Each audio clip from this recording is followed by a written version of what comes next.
ओम शांति 21 जून 2025 प्रातःमुरली बापदादा मधुबान। मिष्टि बाच्चारा তোমাদের এই স্মৃতি ফিরে এসেছে যে আমরা 84 জন্মের চক্র পূর্ণ করেছি। এখন ফিরে যাচ্ছি নিজেদের ঘর শান্তিধামে। ঘরে ফেরার আর অল্প সময় বাকি রয়েছে। প্রশ্ন, যে সকল বাচ্চাদের ঘরে ফেরার স্মৃতি থাকে তাদের লক্ষণ কেমন হবে? উত্তর, তারা এই পুরনো দুনিয়াকে দেখেও দেখবে না। তাদের মধ্যে অসীম জগতের বৈরাগ্য আসবে। কাজ কর্ম বা ব্যবসাদের মধ্যে থেকেও হালকা থাকবে। এদিকে ওদিকের পরনিন্দা পরচর্চায় নিজেদের সময় নষ্ট করবে না। নিজেদেরকে দুনিয়ার অতিথি হিসাবে মনে করবে। ওম শান্তি।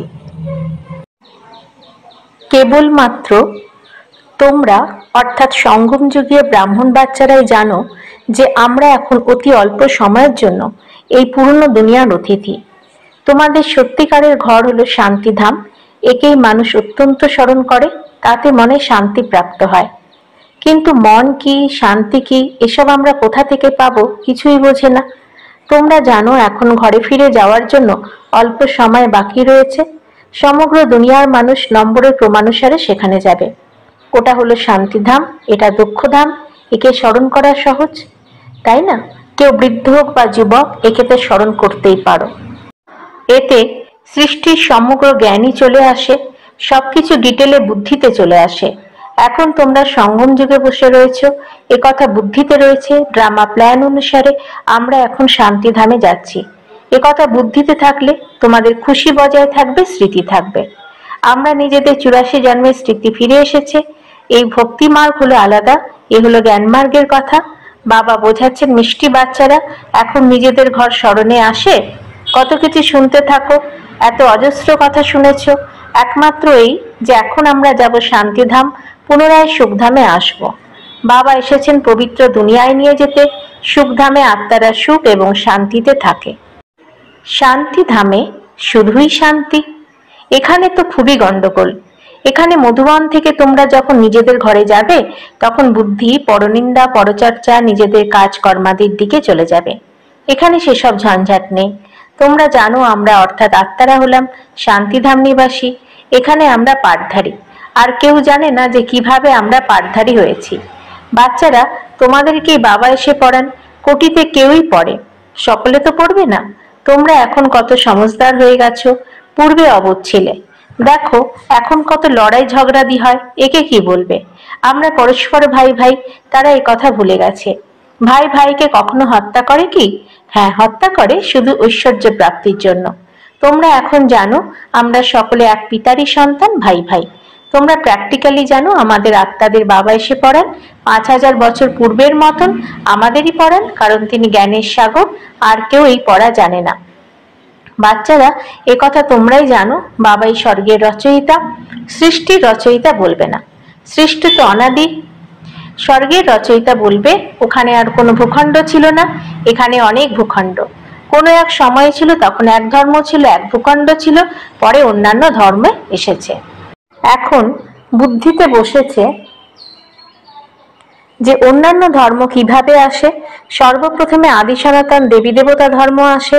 এখানেও সনাতন ধর্ম বলা হয়ে থাকে, কিন্তু অর্থ তো কিছু বোঝে না। তোমরা সকলে আদি সনাতন দেবী দেবতা ধর্মের, শুধু অপবিত্র হয়ে গেছো। শতপ্রধান থেকে শতরজ তম হয়ে গেছো। তোমরা জানো আমরা আদি সনাতন দেবী দেবতা ধর্মের অত্যন্ত পবিত্র ছিলাম, এখন পতিত হয়ে গেছি। তোমরা বাবার থেকে পবিত্র দুনিয়ার মালিক হওয়ার উত্তরাধিকার প্রাপ্ত করেছিলে। তোমরা জানো আমরা সর্বপ্রথম পবিত্র গৃহস্থ ধর্মে ছিলাম। ড্রামা প্ল্যান অনুসারে এখন রাবণ রাজ্যে আমরা পতিত প্রবৃত্তি মার্গীয় হয়ে গেছি। তোমরাই ডাকো, হে পতিত পাবন, আমাদের সুখধামে নিয়ে চলো। এ তো কালকের কথা। কাল তোমরা পবিত্র ছিলে, আজ অপবিত্র হয়ে আমাকে ডাকছো।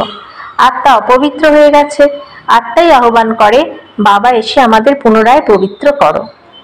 বাবা বলেন এখন এই অন্তিম জন্মে পবিত্র হও, পুনরায় তোমরা 21 জন্মের জন্য অত্যন্ত সুখী হয়ে যাবে। বাবা অতি ভালো ভালো কথা শোনান, খারাপ জিনিস ত্যাগ করান। তোমরা দেবতা ছিলে, এখন পুনরায় হতে হবে, পবিত্র হও। কত সহজ উপার্জন, অনেক বৃহৎ। বাচ্চারা, তোমাদের বুদ্ধিতে এখন শিব বাবা এসেছেন, প্রতি 5000 বছর পর আসেন। পুরনো দুনিয়া থেকে নতুন অবশ্যই হয়, এ কথা আর কেউ বলতে পারে না। শাস্ত্রে কলিযুগের আয়ু অতি দীর্ঘ করে দিয়েছে, এই সবই ড্রামায় নির্ধারিত। বাচ্চারা, এখন তোমরা পাপ থেকে মুক্ত হওয়ার পুরুষার্থ করো। ধ্যান রেখো যেন আর কোনো পাপ না হয়ে যায়।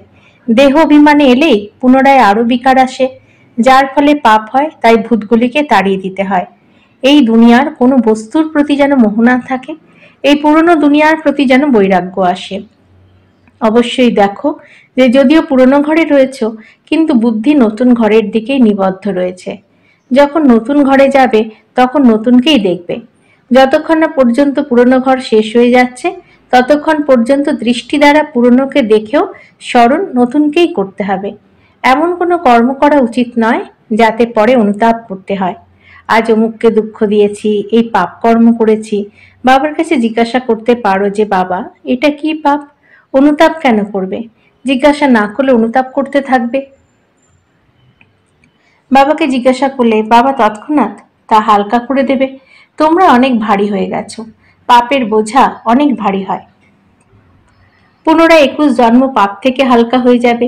মাথায় জন্ম জন্মান্তরে বোঝা রয়েছে, যত স্মরণে থাকবে ততই হালকা হতে থাকবে। খাদ নির্গত হতে থাকবে আর খুশির পারদ চড়তে থাকবে। সত্যযুগে তোমরা অপার খুশিতে ছিলে, পুনরায় কম হতে হতে তোমাদের সমস্ত খুশি হারিয়ে গেছে। সত্যযুগ থেকে নিয়ে কলিযুগ পর্যন্ত এই যাত্রায় 5000 বছর লেগে গেছে। স্বর্গ থেকে নরক গমনের যাত্রায় তোমরা এখন জেনেছ আমরা স্বর্গ থেকে নরকে কিভাবে এসেছি। এখন পুনরায় তোমরা নরক থেকে স্বর্গে যাচ্ছ। 1 সেকেন্ডে জীবন মুক্তি। বাবাকে চিনেছ। বাবা যখন এসেছেন তখন অবশ্যই আমাদের স্বর্গে নিয়ে যাবেন।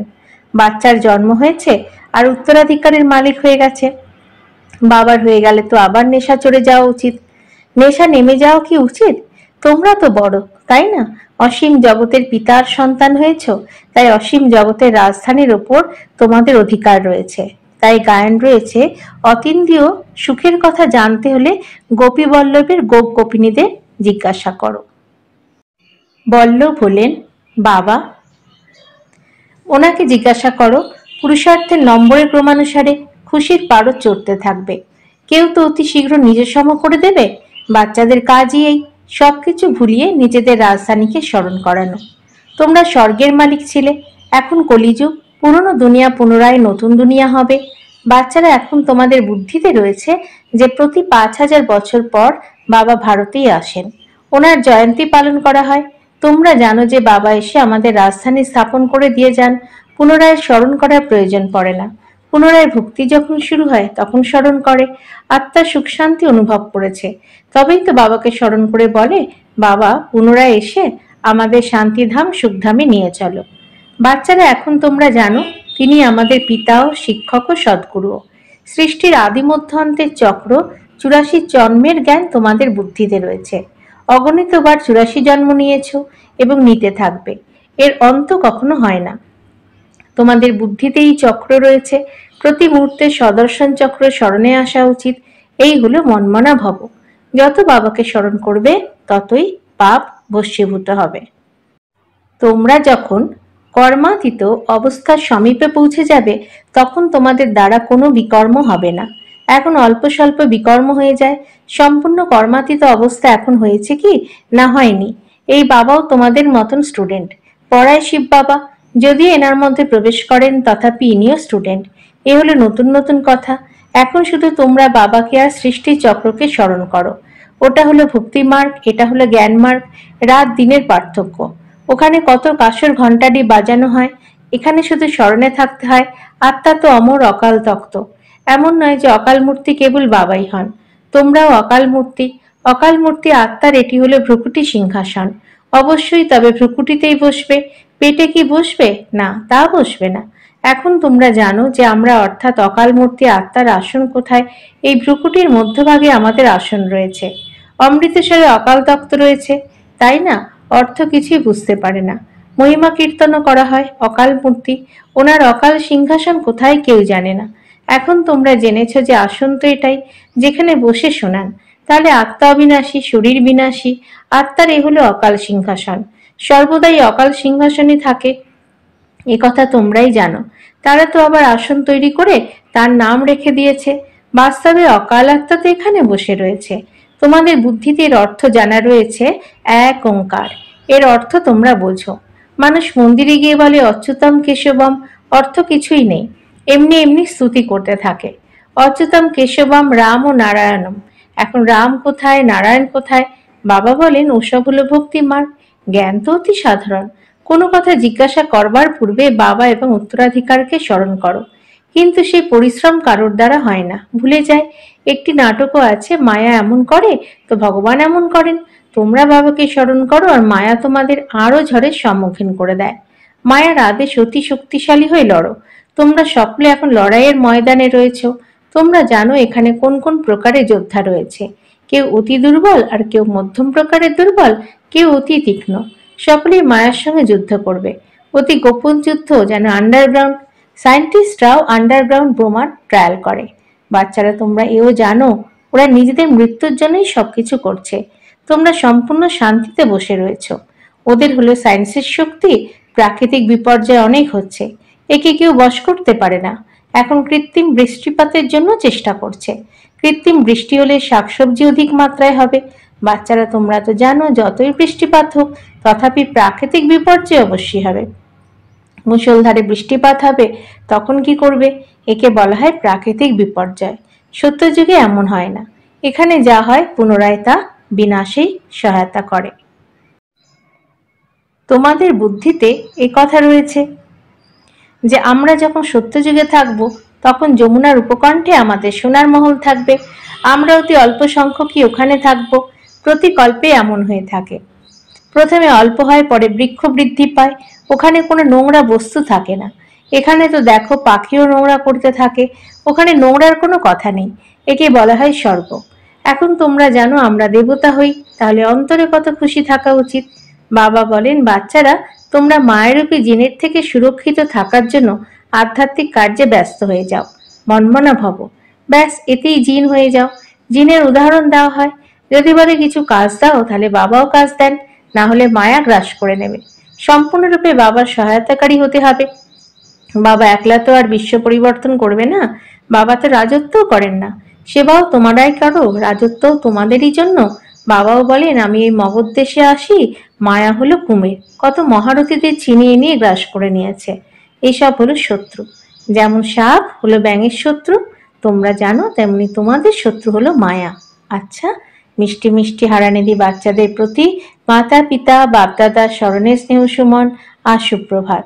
আত্মাদের পিতা তার আত্মারূপী বাচ্চাদেরকে জানাচ্ছেন নমস্কার। আমাদেরও বাপদাদাকে ধন্যবাদ, নমস্কার। ধারণার জন্য মুখ্য সার: 1. নিজেকে পাপমুক্ত করার পুরুষার্থ করতে হবে।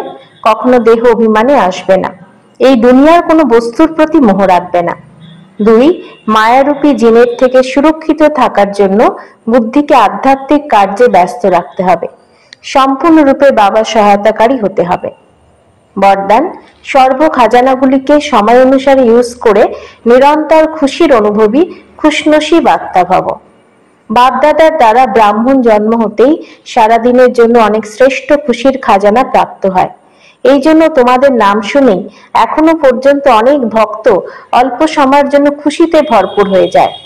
তোমাদের জড়চিত্র দেখে খুশিতে নাচতে থাকে।